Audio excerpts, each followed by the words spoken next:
Okay, so let's have now our next lesson, which is normal distribution.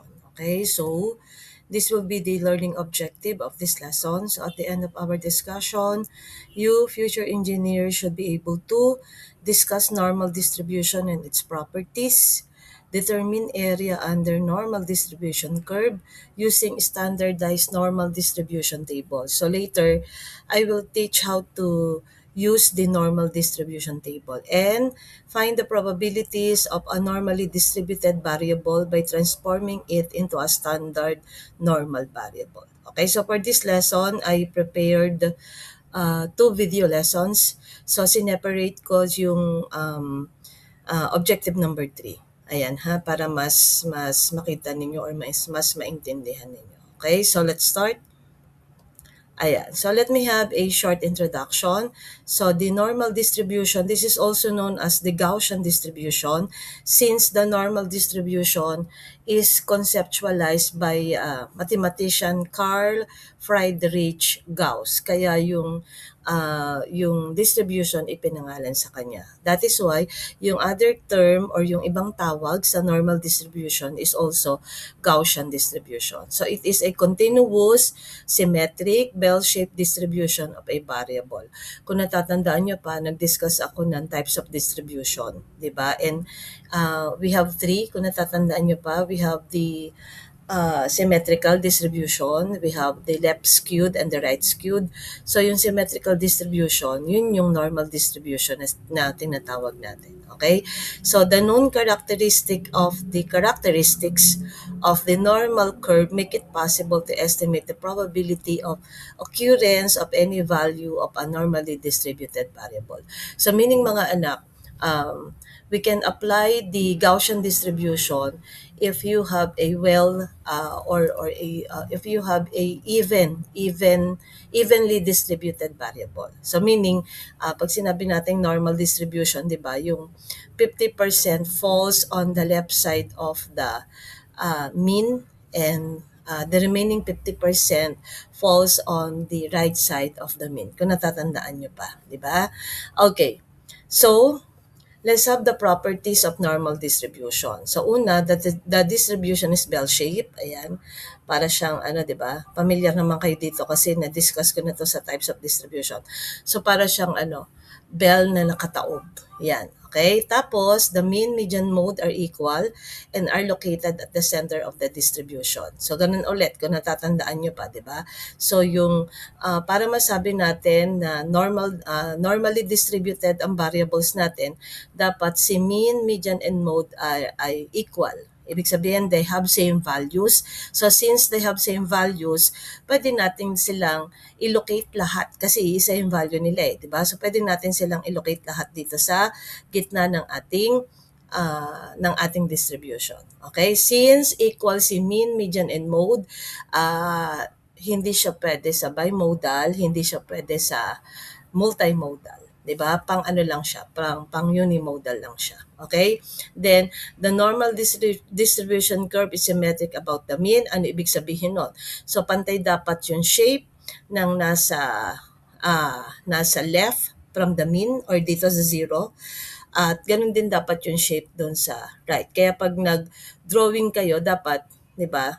Dapat pantay. Okay? Hindi naman kailangan perfect na perfect, pero dapat pantay siya. Alam niyo naman yung itsura ng left skewed at saka right skewed eh, 'di ba? Sa symmetrical. So, dapat pantay siya, ha? Then, the normal distribution is continuous. Ano ibig sabihin nun? Meaning mga anak, yung tail natin, natatandaan nyo pa, di ba may tail tayo? So, meaning yung tail dito, halimbawa, from the zero mark, papunta sa left, papunta doon sa mga negative standard deviation natin. Hindi naman natatapos yan sa negative 3. Continuous siya. Continuous to. Ayan, okay? Same thing here. Hindi naman natatapos sa positive 3. Continuous siya. Yun yung sinasabi na continuous, okay? And the normal curve is asymptotic. Ano ibig sabihin nun? It never touches the x-axis. Kaya pag nag-drawing kayo nito, unang dinodrawing dito, class, yung x-axis. Yan, the drawing muna kayo. Tapos, lagyan nyo ng gitna. Ayan. Tapos, i-mark nyo na kung saan nyo lalagay si positive 1 standard deviation, positive 2 standard deviation, tsaka positive 3 standard deviation. Ganun din sa kabila. Negative 1 standard deviation, negative 2 standard deviation, negative 3 standard deviation. Tapos, tsaka kayo ngayon magdodraw ng curve. Pag ganun. Okay? Pag nag-draw kayo mga anak, di ba, ito si x-axis. Tapos dito nyo sisimulan sa tail. Di ba? Pag nag-drawing kayo, hindi dapat matatouch yung x-axis nung curve ninyo. Kasi nga asymptotic siya. Naintindihan ba? So, ibig sabihin, nakaangat. Nakaangat ha. Nakaangat sa x-axis yung curve niyo. Hindi niya pwedeng matouch yung x-axis kasi nga asymptotic siya. Yun yung tinuro sa inyo sa ano bang subject yun? Calculus, yun, okay? Yung tinuro sa inyo sa calculus na ano, na pag sinabi nating asymptotic, yung malapit pero hindi, pwedeng lumapit pero hindi pwedeng magdikit. Yun yung sinasabi natin na asymptotic. Yung sinasabi na ano, na pinagtagpo pero hindi tinadhana. Okay? So, pwedeng lumapit pero hindi pwedeng magdikit. Yun yung sinasabing asymptotic. Okay? And the total area under the normal distribution curve is 1 or 100%. Kasi 'di ba, ang summation ng mga probabilities natin is 1 or in percentage 100%. Kaya yung total area ng ating normal distribution is only equal to 1 or 100%. Ayan, okay? So, the area under part of the normal curve that lies within one standard deviation of the mean is 68% of the whole data. Asan yung 68%? Yung area na nasasakop from positive 1 standard deviation going to negative 1 standard deviation, yung area na to mga anak, that is about 68%. Okay, tapos yung area naman from positive 2 standard deviation going to negative 2 standard deviation, that is about 95% of the data. Then yung positive 3 going to negative 3, nasa kanya na yung kabuuan na 100%. Okay, or that is 99.7% of the data. So pag ni-round off to, that is already 100%. Pero ha, ganun pa rin yan. Tinuro ko naman na ito sa inyo, di ba? Yung bawat division that is equal to 1 standard deviation. So, example, 0 to 1 is 1 standard deviation yan ha. Tapos, 0 to 2, that is already 2 standard deviation. Then, 0 to 3, that is already 3 standard deviation. So, ibig sabihin, bawat putol, ayan, equal siya sa 1 standard deviation. Okay, so ulitin natin ha. From positive 1 to negative 1, 68% ang nasasakop. Positive 2 to negative 2, 95% ang nasasakop.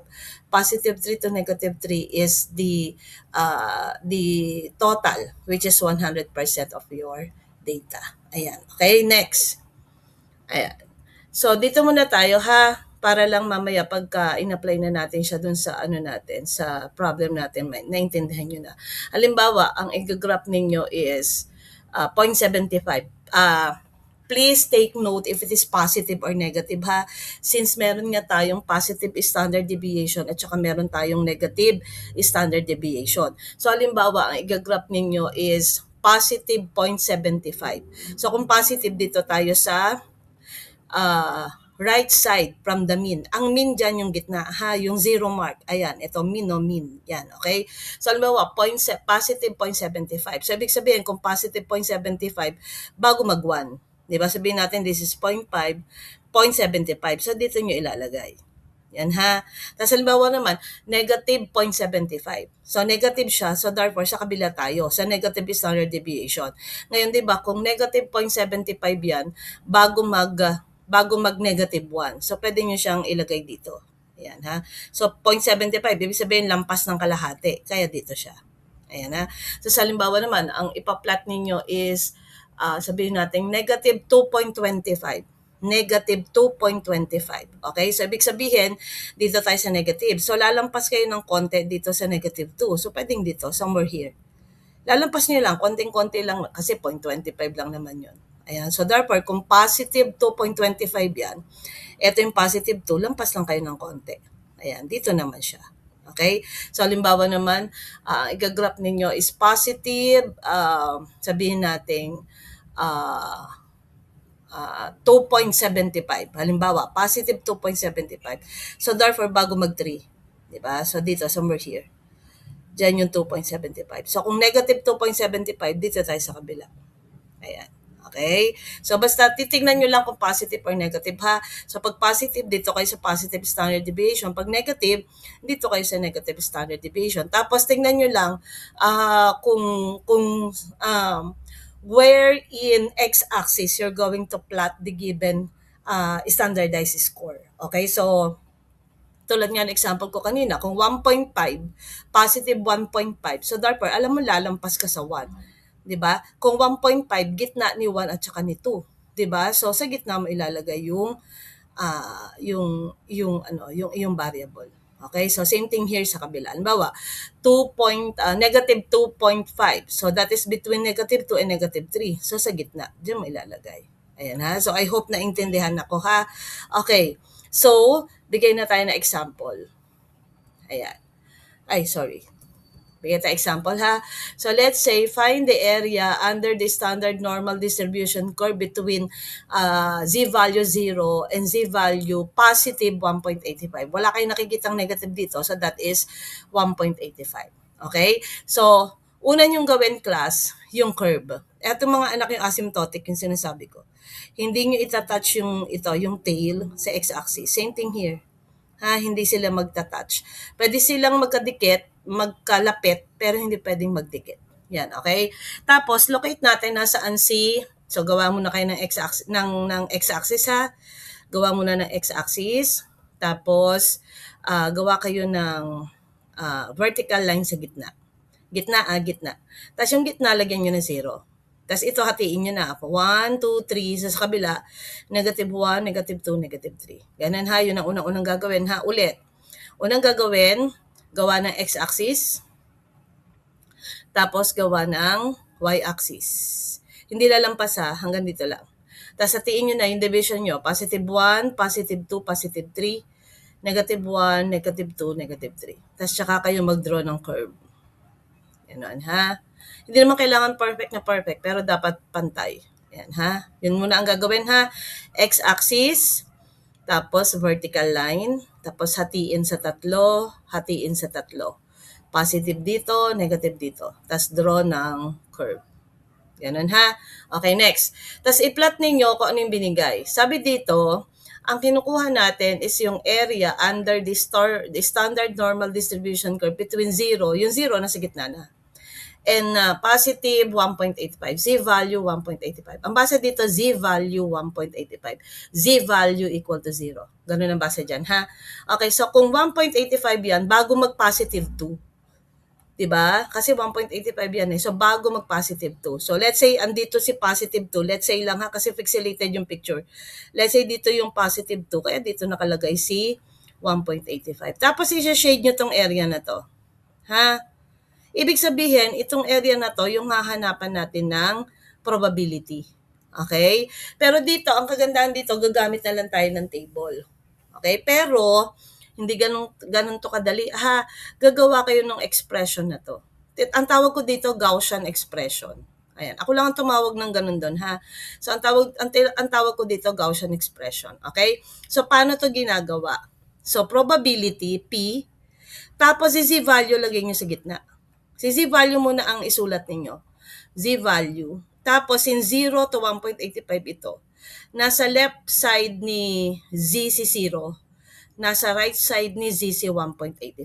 Bakit? Kasi diba, nasa right side naman yung positive standard deviation natin. Positive naman yan. Kaya nilagay ko siya dito. So, therefore, pag negative, baliktad. Opo, pag negative, nandito yung whatever the negative value is, then nasa kabila si 0. Ganun ha. Kung paano nyo siya nakikita sa x-axis natin, ganun nyo din siya isusulat dyan sa expression ninyo. Okay? Now, bakit siya greater than 0 but less than 1.85? Tingin kayo sa curve as a shaded area. Ayan, nasa shaded area kayo tumingin. Okay. Bakit siya greater than 0? Kasi di ba mga anak, from 0, nandito yung shaded area natin papunta sa right side. And we all know na lahat ng number dito mas mataas kay 0. Positive 1, positive 2, positive 3. Okay, kaya siya greater than 0. Okay? Ma'am, bakit siya less than 1.85? Kasi remember, hanggang dito lang siya. Hindi naman siya pumunta dito. And we all know na yung mga numbers dito mas mataas na kay 1.85. Hanggang dito lang naman siya kay 1.85. Kaya siya less than 1.85. So therefore, the z value is greater than 0 but less than 1.85 is equal to 0.4678. Ma'am, saan galing yung 0.4678? Labas muna ako dito, ha? Okay. Ito yung table. Bibigyan ko kayo ng kopya nito, don't worry. Ayan. Okay, ang tawag dito is Standard Norms Table. Ayan, ha? So, una yung titignan, yung first two numbers, yung 1 at saka yung 8. Okay? Yung 1.8, yun muna yung titignan ninyo dito sa table, ha? So, ang 1.8 ay ito. Ayan. 1.85 yun. So, kailangan mo pa ng 0.05. 1.8, ito yung 0.05. Pagtatapatin nyo lang, 1.8, 0.05, 1.8. Ayan, ito siya. 0.4678. Kaya, ang sagot mo is 0.4678. Ayan, okay? So, round off mo to sa decimal percentage rather. Okay? So, that is 46.78%. So, ano ibig sabihin nun? Meaning, yung area na nasakop nito nung z-value 0 to positive 1.85 sa normal distribution natin is about 46.78. Ayan, okay? So again, naulitin ko, paano nakuha yung 0.4678? Okay? Hahanapin ninyo sa table yung value ni 1.85. Okay? Kasi 0 to 1.85 naman. So therefore, yung 1.85 na lang ang hahanapin natin. So 1.8, tingin muna kayo dito. Tapos tingin sa taas para doon sa 0.05, 1.85. Ayan, eto siya. 0.4678. Kaya halimbawa, 1.88. So, dito ka pa rin sa 1.8. Tapos, tingin ka dito, ito yung 0.08. So, therefore, 1.88 is 0.4699. Ayan, okay? So, halimbawa, 2.43. So, ito yung 2.43. Ito yung 3. So, 2.43 is 0.4925. So, halimbawa, 3.29. So, 3.2 muna, ito. Then, 29, ito sa dulo. 9 na kasi ito eh. Ayan, okay? So, 3.29 is 0.4995. Ayan ha, ganun ang paggamit ng table ha. Okay, balik tayo dito. So, let's have another example. Ha? Okay, let's have example number 2. So, find the area under the standard normal distribution curve between z value 0 and z value negative 1.15. Ito mga anak, negative na ha. Negative na. Okay? So, therefore, ganun ulit. Gawa muna tayo ng x-axis, tapos vertical line, tapos curve. Tapos hatiin, 1, 2, 3, 1, 2, 3. Okay? So, kung gusto niyo mga anak, kung negative lang naman yung binigay, di ito lang yung lagyan nyo ng hati-hati. Diba? Anyway, hindi nyo naman gagamitin yung kabila. Okay? Pero ako, ang ano ko, para masanay kayo, lagyan nyo na rin dito. Para masanay kayong gumawa ng normal curve. Ayan, okay? So, therefore, 0 to negative 1.15. Ma'am, saan ko lalagay itong line na to? Diba? Negative 1.15 niya. Sabi sabihin, lalampas ka ng konti. Lalampas ng konti, kasi may 0.15 ka. Lalampas ka ng konti sa negative 1. So, kung ito si negative 1, andito si negative 1, let's say, lampas ka lang ng konti para lang ma-represent mo yung 0.15. Ayan, tapos, from 0, doon papunta doon sa nilagyan mo ng mark, which is yung negative 1.15 mo, again, lagyan mo ng shades. Ayan, okay? So, yung shaded area na to, again, yan yung hahanapin natin. Tapos, gawa ulit kayo ng Gaussian expression. Ito yun ha, ito yung part na yan. Okay? So, probability of z value, mapapansin niyo nandito yung negative 1.15, nandito nasa left side ni z, si negative 1.15. Nasa right side ni z, si 0. 'Di ba? Kasi nandito si negative 15 sa ating normal distribution. Okay? So, bakit siya greater than negative 1.15? Kasi mga anak, 'di ba? Negative ito. 'Di ba? The more na lumalayo ka diyan, okay, the more na bumababa yung value ng number. 'Di ba? Kaya si z-value is greater than negative 1.15 kasi hanggang dito ka lang naman, hindi ka naman na bumaba diyan. 'Di ba? Kaya siya greater than. Okay? Pero less than 0 siya. Bakit? Kasi 'di ba, lahat ng number na nandito, mas mababa na yan kay 0. Negative 1.15 na yan. Kaya ka less than 0. Okay? Tapos tingin ulit tayo sa table. Okay? Tingin ulit tayo sa table. Negative 1.15 yung hinahanap natin. So, 1.1 muna. Tapos, 15, 0. Ayan, ito. 1.15. Ito.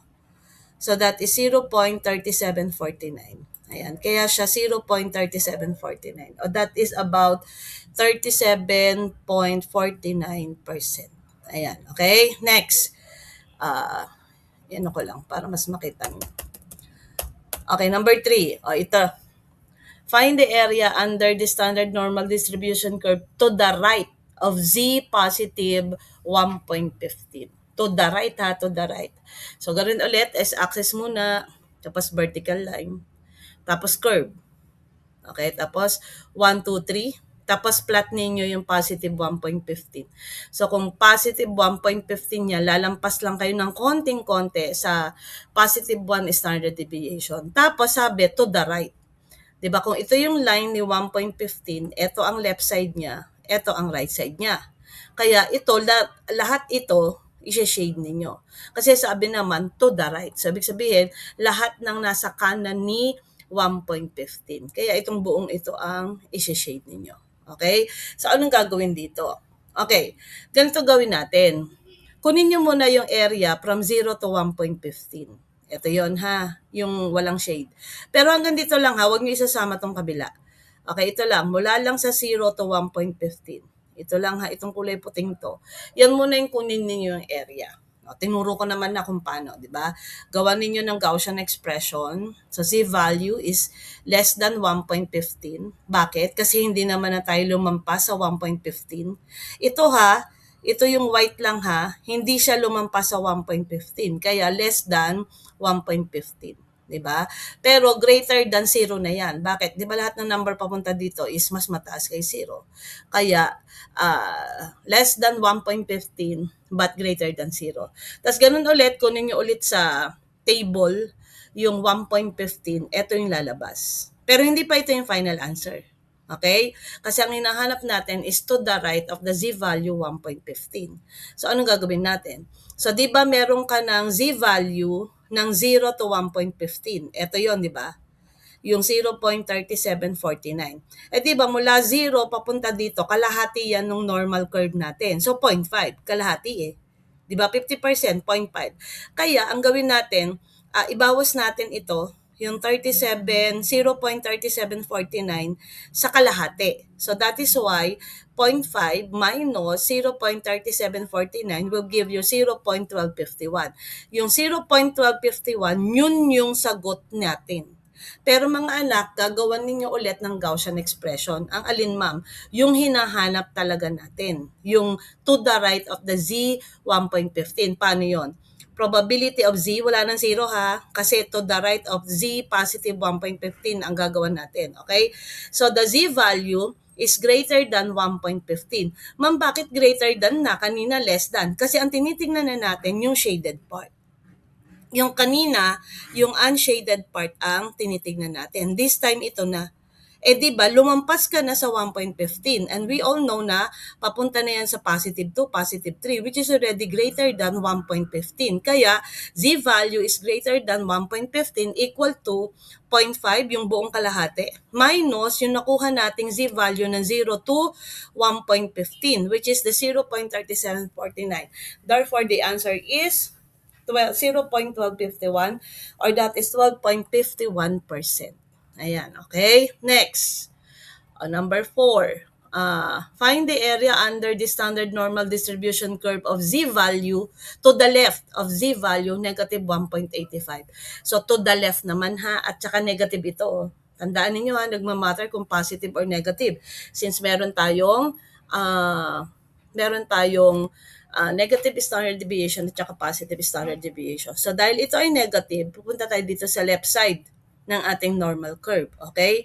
So, kung negative 1.85 yan, lalampas ka sa 1, pero hindi ka makakarating ng 2. Diba? Kasi 1.85 lang yan eh. Okay? So, therefore, bago mag-2, bago mag-negative 2 standard deviation, doon mo ilalagay ito. Ayan ha, yung line na to. Tapos sabi, to the left, di ba? Kung ito yung line natin, ito ang left, ito ang right. So therefore, lahat ng nasa left, yun ang shadean ninyo. Then itong shaded part, yun ang hahanapan natin ng standard deviation. Tapos ganun ulit kung paano natin sinolve yung number 3. Kunin nyo muna yung area between 0 to negative 1.85. Ito yon. Yan ha, again ha, gagawa ng Gaussian expression ha. So z value less than 1.85. Okay? But greater than the z value is greater than 0. Okay? But less than 1.85. O, naipaliwanag ko na kung paano yung kinukuha ha. Tapos titingin ulit sa table para makita to. Ha? Tapos ganun ulit, kung ano yung nakuha nyo dito sa unshaded part ng normal curve ninyo sa negative standard deviation, subtract nyo lang sa 0.5. Okay? So, therefore, another Gaussian expression, probability of z-value less than negative 1.85. Okay, ito na yun ha, yung shaded part na yun ha, yun na yung hinahanapan natin. So, 0.5 yung kalahati, minus yung nakuha nyo dito, sa z-value between 0 and negative 1.85. So, yun yung magiging final answer. And the answer is 0.0322 or that is 3.22%. Ayan, okay? Next. Bigyan ko kayo ng 7 examples para balik-balikan ninyo tong video lesson na to, ha? Okay. So, eto naman. Find the area under the standard normal distribution curve between z positive 0.75 and z positive 1.85. Parehong positive yan na. So therefore, nasa right side kayo ng ating normal distribution curve. Okay? So si 0.75 muna. Again, x-axis muna. Tapos vertical line. Tapos curve. Tapos positive 1, positive 2, positive 3, negative 1, negative 2, negative 3. Okay, so si 0.75 muna. So kung sa 0.75 bago mag-1, bago mag-positive 1. So guhit kayo ng line. Yan ha. So kailangan may curve na ha. Okay, next. Lagay natin si positive 1.85. So kung positive 1.85 bago mag-positive 2. Diba? So ito kunwari. Ayan. Ayan. Tapos, shadean ninyo ito. Kasi ang sabi, between, nasa pagitan ng mga. Okay? So, between, kaya itong pagitan ni 0.75 at saka ni 1.85 ang shades ninyo. Then, itong shaded area, yun ang hahanapan natin. Okay? So, ang gagawin natin, okay, kunin muna natin yung probability from 0 to 0.75 at yung probability from 0 to 1.85. Ulitin natin ha. Gawin nyo muna, kunin nyo muna yung probability from 0 to 0.75 at yung 0 to 1.85. Okay? So, gagawin nyo na expression ulit ha. So, probability of z, okay, between 0 and 1.85. Ulitin ko ha, dito sa kaso nito, nasa left side ni z 0, nasa right side si 1.85. Same thing here. Nasa left side ni z 0, nasa right side si 0.75. Kasi 'di ba kahit dito sa ating table, sa ating diagram, nasa right side ni 0, si 0.75 at saka si 1.85. So, ganun nyo din gagawin yan dito sa expression ninyo. Okay? So, again ha, this is less than 1.85 kasi hindi ka naman lumampas sa 1.85. So, less than siya. 0 to 1.85. Okay? Then, si Z value din, ganun din, less than 0.75 kasi hanggang dito ka lang, hindi ka naman lumampas sa 0.75 kaya less than siya. Pero both of them are greater than 0 kasi 'di ba lahat ng number dito greater than 0 na. Tapos tingin ulit sa table, ayan, hanapin si 1.85, hanapin si 0.75. O sample lang ko kayo kay 0.75 ha. Balik tayo dito. 0.7 tapos 0.75. Ito yon. Kasi ito si 0.005. 0.75. So ito, 2734. Okay? Kaya, ito siya. 2734. Ayan, okay? Tapos, ang gagawin natin dito mga anak, isusubtract ninyo. Susubtract, ibabawas. Yung area ni 0.75 sa area ni 1.85. Okay? Isusubtract. Bakit? Teka pa, anuhin ko ha. Dali. Para mas malaki. Ayan. Bakit ko ma'am isusubtract? Kasi 'di ba, yung 0.4678 mula yan dito sa 0 hanggang dito. So therefore, dinaanan niya si 0.75. 'Di ba? Mula yan dito hanggang dito. So dinaanan natin si 0.75. Kaya kung ano man yung nakuha natin kay 0.75, ibabawas natin kay 1.85. So, yung probability ng 0 to 1.85, which is 0.4678, bawas natin, so minus, yung probability ni 0 to 0.75, which is 0.2734. So, the answer is 0.1944. And that is 19.44%. Ulitin ko. Unang gagawin, gawa muna ng curve, x-axis, vertical, normal curve. Okay? Tapos, 1, 2, 3, negative 1, negative 2, negative 3. Plot muna si 0.75. So, kung 0.75, bago mag-positive 1. Then, guhit. Tapos, i-plot si 1.85. So, bago mag-positive 2. Tapos, guhit. Okay, sabi dito, between.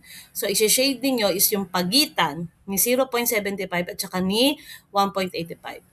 Ayun, so shade niyo. Yung shaded area, yun ang hahanapin natin. Okay, next step. Kunin yung probability ng yung area between 0 to 0.75. Ito yon. Then, yung probability ng 0 to 1.85. Ito yon. Okay? Tapos, ang gagawin natin, ibabawas natin yung area ni 0 to 0.75 sa area ni 0 to 1.85. Bakit ibabawas? Kasi 'di ba si 0 to 1.85 mula yan dito hanggang dito. Nadaanan natin si 0.75. Kaya kung ano man yung area na nakuha natin dito, papunta kay 0.75, ima-minus natin doon sa area mula 0 hanggang 1.85. So doon natin nakuha yung sagot na 0.1944. Ayan, okay? Last two. O ito naman. O sabi naman dito, o ito, isang positive, isang negative to ha. Let's have now the area between ulit ha, sa pagitan ulit ng 1.15 at saka ng negative 1.85. Okay? So positive 1.15, dito tayo sa positive. So dahil ito ay 1.15, lalampas nyo ng positive 1 standard deviation. So ulit tayo ha. Unang gagawin, curve muna. X-axis, vertical, curve. Positive 1, positive 2, positive 3, negative 1, negative 2, negative 3. Tapos lagay natin si positive 1.15. So dito siya, lalampas ng konti sa positive 1. Tapos, si negative 1.85, sa kabila tayo kasi negative, bago mag-negative 2. Kasi negative 1.85 yan. Okay? Tapos, dahil sabi in between, shade ninyo yung area sa pagitan ni 1.15 at saka ni negative 1.85. Okay, tas ganun ulit mga anak. Kunin nyo muna yung area between 0 to 1.15. Katulad nung ginawa natin sa number 5. Yung area between 0 to 1.15, eto yon. Ayan ha. Ayan. Tapos yung area between 0 to negative 1.85. Ito naman yon. Ulitin ko ha.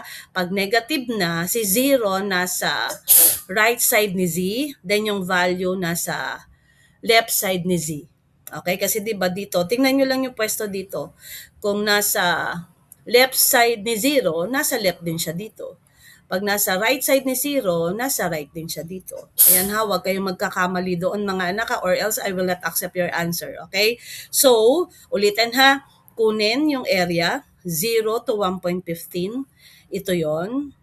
Kinukuha to sa table ha. Then yung area from 0 to negative 1.85. Again, ito yon.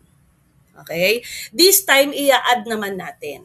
I-add naman natin. Bakit? Kasi, di ba, pagsasamahin natin yung area between 0 to 1.15, ito yon. At saka yung area between 0 to negative 1.85, ito yon. In between nga, di ba? Between ang hinahanap natin. Kaya, yung area ni 0 to 1.15 plus yung area ni 0 to negative 1.85. So, the answer is 0.8427 and that is 84.27%. Okay, so ibig sabihin, out of 100%, ang nasakop na area ng between positive 1.15 at saka negative 1.85 is 84.27%. Okay? Last example. Find the area under the normal standard distribution curve to the left of Z positive 1.15. Okay? So ulit ha. Curve muna. X-axis, vertical, curve. Tapos positive 1, positive 2, positive 3, negative 1, negative 2, negative 3. Tapos lagay muna natin si 1.15. So kung 1 positive siya, so dito tayo sa positive standard deviation. So 1.15, lampas tayo ng konting-konti lang sa positive 1. O let's say ito yon.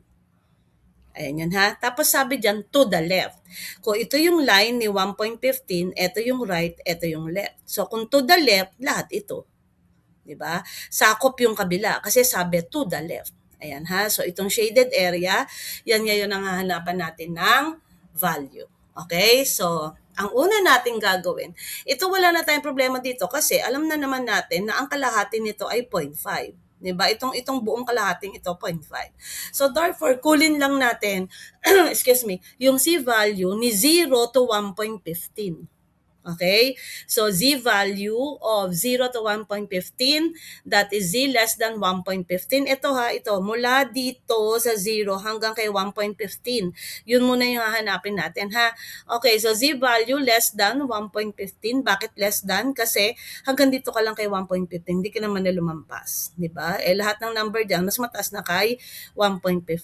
Okay? But greater than 0. Ito ha, ito lang ha, mula 0 hanggang 1.15. So lahat ng number dito ay mas mataas na kay 0, kaya greater than 0. Tapos ganun ulit, titingnan lang sa table, doon natin makukuha yan. Tapos alam na natin, matik na, ang probability na Z value less than 1.15 is equal to 0.5 yung kalahati, plus yung area ni 0 to 1.15. Yun ngayon yung sagot. Okay? So that is 0.8749. So meaning out of 100%, ang nasakop na area from to the left of Z 1.15 is about 87.49%. Ayan. Okay? So again ha, huwag kalimutan yung mga Gaussian expression kasi hahanapin ko yan sa mga outputs ninyo sa assignment at saka sa mga exams ninyo. Okay? So dapat pag-aralan ninyo kung paano kinukuha yung mga Gaussian expression na yan. Okay? So again ha, pag nagpa-activity ako, syempre hanapin ko yung curve, hanapin ko yung expression. Ayan, ito ha. So balik-balikan nyo tong video lesson na to para mas maintindihan nyo yung lesson. Okay? Kasi sa una talaga nakakalito to. Okay? Kaya dapat paulit-ulit yung panoorin tong video lesson para ma-memorize ninyo kung paano siya tinatrabaho. Okay? So, thank you so much. So, I will post this video lesson sa ating Google Classroom. Okay? Again, good morning.